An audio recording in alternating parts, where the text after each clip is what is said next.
Welcome back to another edition of the Edge podcast. Publisher Brenden Slaughter here for BeaversEdge.com, joined by Beavers Edge writer and KEGO radio host TJ Mathewson. We're back here on another edition of the big podcast. Good to be talking with you guys again. TJ and I are coming to you from different locations today. As the last month of August, we've been doing quite a few videos together from down in Corvallis, but excited to preview San Jose State with you guys this weekend. Oregon State's getting the season kicked off on Sunday. As weird as that sounds, nope, not NFL football, folks. Oregon State football on CBS on Sunday. So we'll be diving into that. But TJ, good to talk with you, man. Fall camp in the rear view. You were down in Corvallis today as we're recording this on a Wednesday, talking to the offense. How's the mood as we're getting ready for kickoff on Sunday? Everyone was pretty excited, to be honest. I'm pretty excited. Less practice, more games. I know everyone else agrees. Like we're at a less practice, more games mentality now, and it's good to get the coaches and players before the games start. And wins or losses might dictate what kind of mood everyone's in. I mean, we got Lindgren and the three senior offensive linemen and DJ today. It's always just such a treat to talk to DJ. I mean, seriously, like he is. Like I say media trained, which I don't know that's bad. Or like he's very composed, like concise answers. Like he's genuine, very, very genuine in all of his answers. It's great. Like I'm sure most of you already watch his videos, but if you don't, I recommend it. I mean, he's a treat of a human, it seems like, and I'm excited to finally watch him play in live action in an Oregon State uniform for the first time this weekend. Well, I mean, TJ, those who I talk to do say that the Beavers Edge YouTube channel is unmatched in the Beaver sphere. So I don't know why you wouldn't be watching those YouTube videos to begin with. But no, all jokes aside, I couldn't agree more. I mean, every time we've gotten a chance to talk to DJ, he is just the man. And more than the fact that I think Oregon State's getting a terrific quarterback this year. And I think, it's really hard to compare previous guys. I've kind of really tried to dive into it and be like, is he the most talented quarterback since Sean Mannion, who is the program's all-time leading passer? But, is he, was, the pro, all those things. So does it go back further? Is he as talented as Derek Anderson? Is he the most talented quarterback ever in Oregon State history? And yes, obviously go back to Terry Baker and the Heisman Trophy back in the old days. So got to give that its respect too. But it's just an influx of talent, TJ, just to kind of give DJ his brief moment that the Beavers just don't typically have at that position particularly. No, they haven't. But again, for as talented as he is, I mean, the person really stands out as well. And I think he does. Working with an offense and working with an offensive coordinator, that means as much as anything. And they talked about that. And if you listen to our video with Brian Lindgren, and the question I asked him was, I guess, what was the one real thing you wanted to see from DJ along those lines in camp to be confident in naming him starter? It was that I want to feel like when DJ's on the field, we're thinking the same thing at the same time. When we're looking at this defense and we're organizing plays and we have 12 personnel on the field, we're both thinking the exact same thing. And, that's got to be able to work with people if that's the case. And it seems like that's the case. And that's why he was named starting quarterback, I guess still under 2 weeks ago, but still, I mean, we knew. Yeah. I mean, if you'd been on if you've been on with us, for the month of August, it's been busy time over at BeaversEdge.com. TJ and I were at every practice this year, and we kind of felt confident after the first week, but then knew for sure in our minds after the first scrimmage that we were able to see ourselves. And that was, as Jonathan Smith talked about in his press conference on Monday, that was kind of the determining differences in the battle. I think there were obviously a lot of factors for sure. But when you consider that, he looked, hands and feet like the best quarterback in those scrimmages, that decision ultimately became pretty simple. And again, just want to obviously look into DJ and what his long-term potential can be. TJ, in a sense, is the sky the limit for him this year as far as the pressure being off? He's, it really does seem like in a true sense, outside of Beaver Nation, for lack of better terms, it's kind of sliding under the radar a little bit. Here's a question I have. Is the pressure really off? It feels like it, doesn't it? Is the pressure? I mean, let me put it this way. Maybe it's national championship pressure versus conference championship pressure. Hey, we right? had And someone not to call say that into the Oregon's we had someone call into KEJO yesterday and said the Beavers were finishing their season losing to Georgia in the national championship. So, I'm not going to put like, any limit. I'll say this. I'm not going to put any limits on this football team under head coach Jonathan Smith. I think I know what they're going to be this year, and I think I can predict a path where they could, have a very successful season. What that looks like, TJ and I will give some rough predictions a little bit later in the podcast, but it's one of those things that, it's fascinating to talk about. Definitely something we'll revisit over the course of the season to kind of, because it's a fascinating question and something worth getting into. But a couple other things we want to get into on the podcast, just some news and notes, so to speak. TJ, I want to get your thoughts. We saw a lot of practice, every practice, obviously. Were you surprised as I was that Calvin Hart got the other inside linebacker spot over John Miller based on yeah. everything that we saw in fall camp? So is Calvin Hart just not healthy the first 2 weeks for why we didn't see him at all?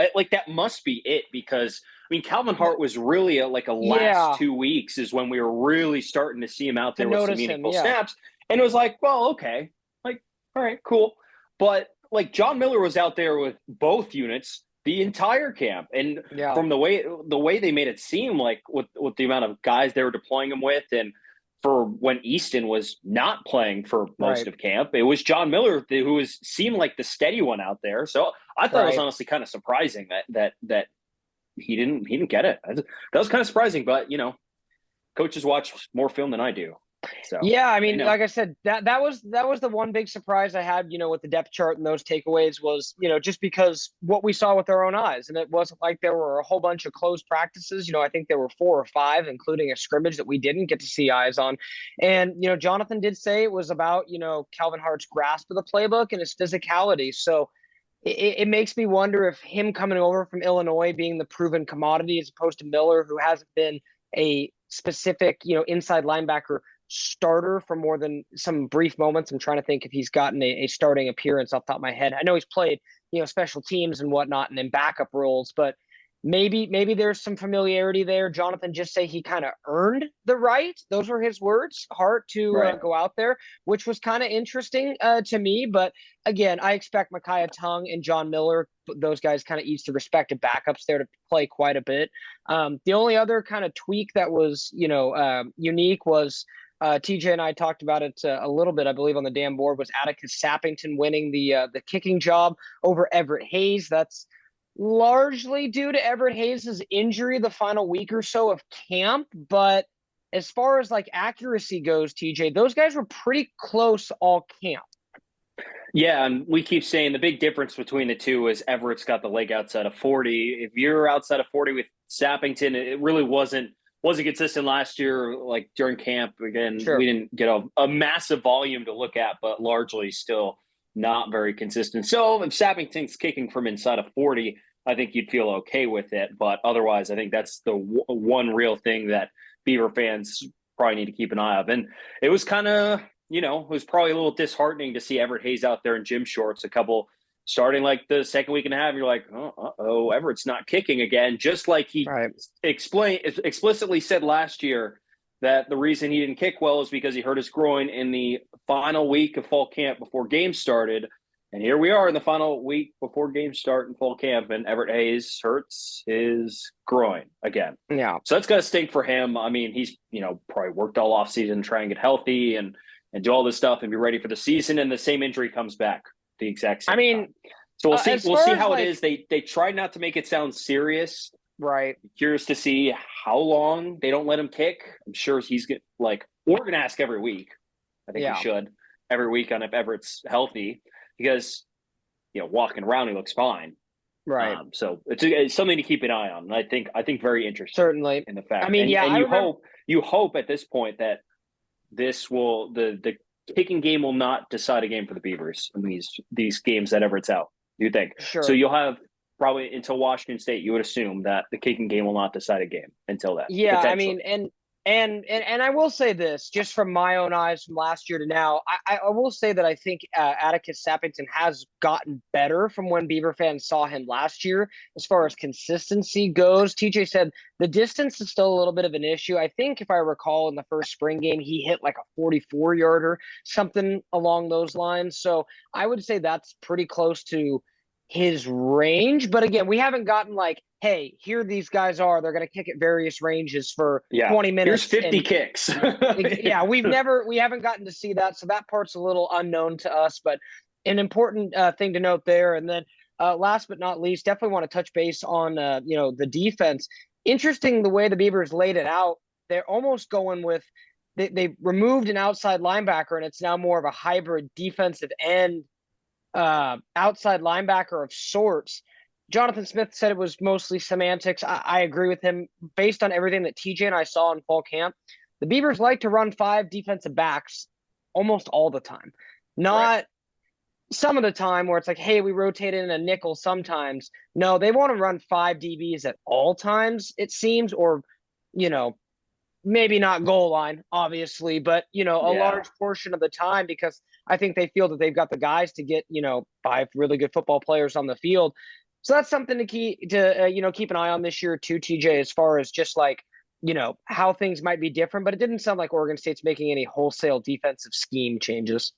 And I think it also allows Trent Bray to be a little more, I'd say, fluid with, switching between a 3-4 or a 4-3. Because if they're not, I'm trying to do some quick math here, adding up to 11. So if you only have 4 DBs on the field and you take an outside linebacker off the field, then you can throw an extra defensive lineman down. But then again, like guys like Andrew Chatfield line up like a defensive lineman probably about 90% of the time anyways. So it doesn't really matter that much whether you label him as a linebacker or a defensive lineman. Most of the time, he's just going to be running forward and not dropping back into coverage. We didn't really see those guys dropping into the coverage a whole lot. So that's probably why you also need the 5 defensive backs back there. But if they really think the defensive backs are like, if they think those guys are better suited in coverage than dropping an extra linebacker in coverage, by the way, which I just hate because some linebackers should never be in coverage ever. So if you really think that, even if they're undersized, go for it. The only thing you'd have to risk is yards after the catch and guys getting blocked downfield. So that's a risk they're willing to roll. And at least throughout camp, that seems like what they're willing to do. Yeah, and we have to note, TJ, is, and you've wrote about it multiple times on BeaversEdge.com, has been the defensive line pressure, along with those 2 DNs, outside linebackers, whatever you want to call them. They've been getting good pressure throughout everything we saw, and this is probably going to be the best quarterback pressure year. And again, we got a story on BeaversEdge.com right now, 10 bold predictions for the upcoming season, and we talked a little bit about sacks. And again, check that out at BeaversEdge.com. It's an exclusive story for our subscribers, but for, TJ, for Oregon State to have the kind of season that they want to have, they need a lot more sacks than they had last year. A lot more. Yeah. Yeah. And not even sacks. Sacks are just the number you get at the end. You need pressure. And unfortunately in college, like, pressure is a little hard to quantify. The NFL has this nice, massive database of things that you could pick out. In college, it's a little shaky as I go look at San Jose State. It's like, wow, they had a lot of sacks last year. How was their pressure? And it's just like kind of a shrug. So, pressure both on the exterior and the interior as well. I think we've seen good interior pressure so far. I think we've seen Thomas Collins get some good interior pressure. Guys like Takari Hickel inside. Even Isaac Hodgins, who's not really a guy who's going to rush the quarterback. He's mostly just there to fill up the middle of the offensive line. But even he in camp was getting some good pressure on the quarterback. So I think, those 2 facets are pretty important. And great defensive lines are ones that pressure from the interior. And I think the Beavers have a couple guys this year, if, they translate what they did in camp into games, that they will be able to pressure from the interior. And that just screws up an entire offense.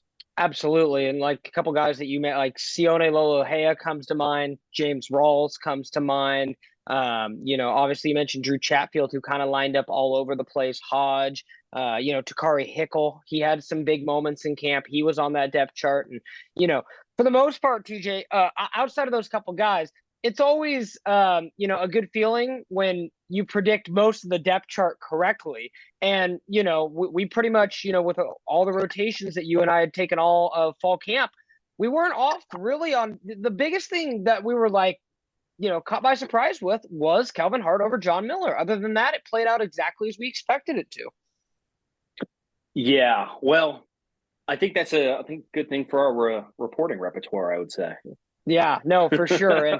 And again, it's one of those things that it's nice to see the progression of guys over the course of camp be like, we actually did see guys like rise and fall on that depth chart with their performances in front of our eyes. Like you and I on day one of fall camp would not have pegged Zach Card to be in the 2 deep for the wide receivers on offense. He had some nice moments in spring, sure, but Aiden Childs had some nice moments in spring as well, right? So taking that to fall camp, and here we are now. Like Zach Card is one of the more impressive guys, in fall camp. TJ, some of those other guys, Jeremiah Noga, Trent Walker, talking a little bit about the receivers now. Those were all guys that made big time plays. So it really does seem to me that some of the position battles that there were as far as like backups, whether it be offensive line, I think of, maybe outside linebacker, maybe defensive back, as we see a couple freshmen and Jermod McCoy and Noble Thomas pop in there. It really seemed to me, TJ, that at least on this first depth chart, the 2 deep as far as the backups, they really seem to reward the guys who just impressed in camp. Like you think of a guy like Jermod McCoy. How many times did we say, that's a freshman to watch? Noble Thomas, I remember calling his name a couple times. We had, some people, asking us about, why Olu Amatosho was not on the 2 deep at defensive line or outside linebacker. In reality, TJ, we didn't see a whole lot of him in the final. He didn't play. Week and a half, 2 weeks of camp. So, there's all, I think, reasons for it. But, all that's to say, I think, Oregon State definitely rewarded those guys who played really well in fall camp. Yeah, it'll be interesting. I'm glad you mentioned Zach Card because I was kind of thinking about this, of how the Beavers are really going to spark their downfield pass game in this first game. You'd like to see something that's like, hey, like we've actually taken a step forward in this space. Yeah. Anthony Gould is going to be one guy, but the other guy who's going to be going deep is Zach Card. I mean, he's got really good burners. So that's going to be something to keep an eye on. I mean, I don't think they'll be sending like Silas on go routes, probably not backed up in your own end zone, or the other guys. I think those would be the two that San Jose State is like, yep, these two are not beating us deep. And Zach Cart's probably gonna run a handful of routes, and I would imagine most of them are going to be going that way, and let DJ really wind up and throw the ball. But I don't know what sense part of the game they're going to do that. I don't know if that's first play. I don't know if that's whatever, but I guess we'll have to see. Yeah, and I'm selfishly, again, TJ and I kind of overlapped on some practices, obviously, this year. I haven't seen DJ throw the ball as far as he threw it day one of spring since. And that was when, I saw him uncork probably about a pass that went like 70 yards. So the kid has an absolute cannon. And I'm just kind of excited just to see, just send a guy deep and, throw it. I'm just kind of curious to see what his true arm strength is, because even still, TJ, we've been watching all of fall camp. I mean, a little bit with the scrimmage, but for the most part, still like half field offense kind of stuff. You know what I mean? Yeah. Half field offense, red zone offense. Yes. Not actually trying to move the ball down the field, just executing or installing. So yeah, I'm ready for game day. I'm glad football is back. Thank goodness. Thank goodness. Yeah, no, football is back, and no, it's not week 0, so we don't have to try to rationalize to ourselves that college football is back when there's 10 teams playing last weekend. But nevertheless, as TJ mentioned, the San Jose State Spartans are the opponent on Sunday. And again, I'd be curious. Feel free to drop comments here on this YouTube video or on the damn board. As far as I know, this is the only Oregon State game I can remember on a Sunday. So that's kind of a unique thing for Oregon State in itself. The Beavers will play on a national TV network, which is pretty cool if you ask me, and CBS on a non-NFL Sunday in the fall. So I think there's a lot of uniqueness, and I think there's going to be just about anybody in America who's, chilling in front of their TV on Sunday afternoon will have a chance to flip through this on the, cable dials and whatnot. And, for, Oregon State, I think that's awesome exposure leading into this season. So, again, San Jose State has the benefit of playing already, TJ. They fell to USC 56-28 last week down in the Coliseum. They'll be now San Jose State will host Oregon State down in San Jose State for the opener. A bit of a closer result than you maybe would have expected. I think you can talk about this, rationalize this, break it down in different ways. I think somewhere in the middle. San Jose State is a decent football team, decent Mountain West team, but USC's defense is still very bad. Yeah, I was about to say. So where are we measuring this? Are we measuring this with that San Jose State actually has a talented quarterback and Nick Nash scored 3 touchdowns and looked pretty good? Or is it that USC still can't tackle? Yeah, I didn't see a whole lot of improvement there, I think we might get a better measuring stick this weekend. Yeah. I mean, I'm just saying, USC, they talked all offseason about how, the defense is going to be so much better with all these transfers, man. And, maybe San Jose State deserves the credit. We'll see on Sunday. I'm not going to make any declarative statements one way or the other. But, the football analyst in me is like, it looks a lot like the team that Tulane had some fun with in the Cotton Bowl. So here's what I think about when I saw that game. The one thing that really jumped out to me about what Oregon State can exploit, it honestly wasn't one specific thing on defense or one specific thing on offense, because in the end, Oregon State's a 16.5-point favorite on the road. So, Vegas thinks this team is way better than the other team and they should win. There should be some opportunity in special teams. I know Anthony Gould or Silas Bolden is not Zachariah Branch. I mean, holy moly, that kid is like lightning. He absolutely was. But you watch that kick return touchdown he had, and he also had a 3 punt returns where he averaged 22 yards a return in that game. There's going to be some room for returns for Oregon State. I mean, Zachariah Branch is an awesome athlete, but Oregon State's the one who has the 2 preseason all-conference returners on their team. It's true. And they'll be curious to see how that kick coverage is for San Jose State if they can improve it within a week facing maybe their toughest special teams test of the season. Yeah, that's a good point because, also, you when you consider in that respect, I think back to Jonathan Smith on Tuesday, almost said Monday, but that whole press conference being on Tuesday. It's throwing me off, too. Dude, DJ didn't even know what day of the week it was today. I know. It's what day was it? What day is it today? Yeah, after this, and, TJ, with 2 Friday games this year, too, they're going to do it to us 2 more times this year. So I'm curious to know how that's going to impact things too as it goes, for our schedule. But, all that to say, it's definitely interesting as we get closer and closer to it. But I go back to what Jonathan Smith said in his press conference about, making the biggest adjustments from week 1 to week 2. And that's a pretty universal, knowledge, the insider knowledge across college football, if you will. And I imagine San Jose State will clean some things up as you kind of get those first game jitters out of the way. But this is a matchup where I think Oregon State will have a big time advantage in the trenches. And, San Jose State, for what fan base, they do have, they'll probably try to pack their stadium. This is probably their home Super Bowl this year, for lack of better terms. It benefits Oregon State greatly that they're not the best team on their schedule, because I do think San Jose State put a lot on the line to go toe-to-toe with USC. I mean, USC's top 10 team, right? That's a big opportunity. Not to and say $1 million. Yeah, that too. And Oregon's not to say Oregon State's a slouch coming in, top 20, but I think, San Jose State definitely got themselves up for that USC game, especially in-state kind of a thing between those 2 schools. And, I'd be willing to bet, TJ, a lot of guys that went to San Jose State and grew up in California probably dreamed of playing for USC. You think I'm wrong? Nope. So, I think they were geared up for that game. How this one ultimately shakes out, I think it will be closer than people expect. I think it may be like a 21-point Oregon State victory, 16.5, maybe more like 17. San Jose State will, they will score some points. I mean, I think early on, Chevin Cordero, great athlete, dual threat. He's going to cause issues caused issues for USC. I believe there was a play where it was like 3rd and 25 and he scrambled for a first down. 3rd and 22, pocket breaks down, scrambles for a first down. San Jose State goes down the field and scores a touchdown. So I'll tell you this, TJ, if that happens down in San Jose, I think we could all hear Trent Bray maybe slamming his fist down on the coach's box table, like up here in Corvallis.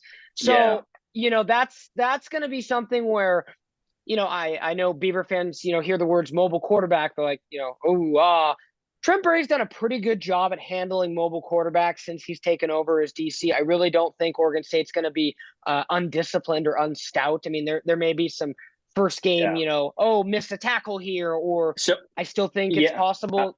Go ahead.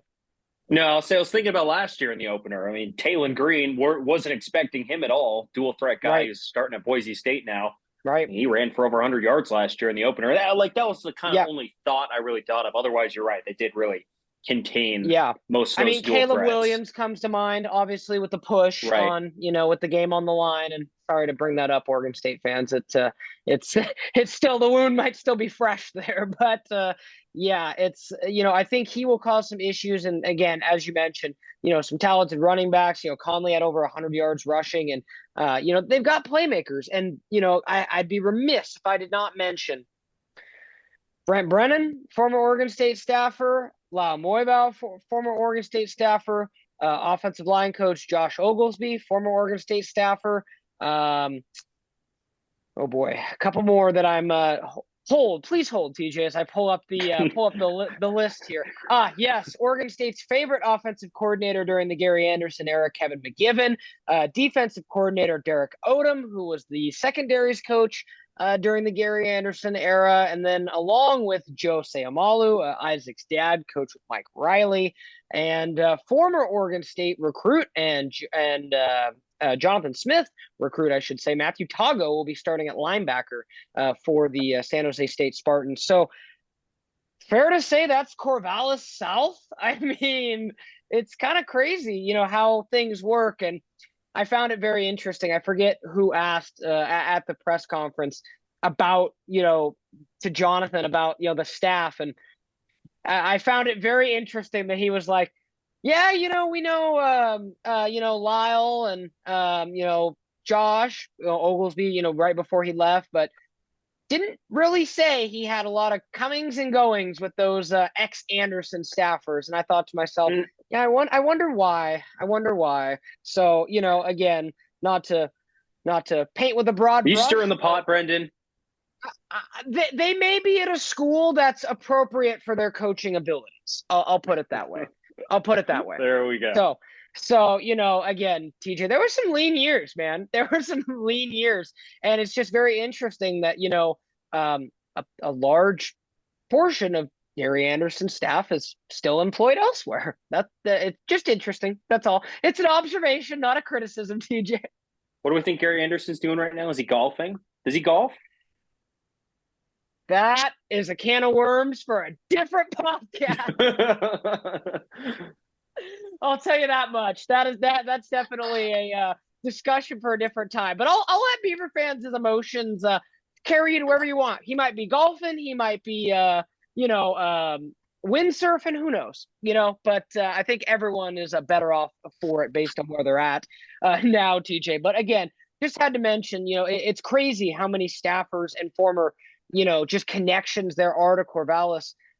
I don't think it would be like a reason, but like knowing that, several of those coaches, like two of them in particular, their offensive and defensive coordinator, their tenures at Oregon State ended with, them leaving. So I don't know that there could be some extra motivation to, get back at, or, what I'm kind of, that little gamesmanship. Do you think there could be any of that from just how connected this program is? A little razzle dazzle. In theory, I mean, are they going to see a trick play? Maybe. Probably. I mean, Oregon State could pull out a trick play. They could. We saw TJ and I might have some intel on that. We may have not been able to. We've seen a couple. Yeah, we haven't been able to necessarily. A couple of them work too.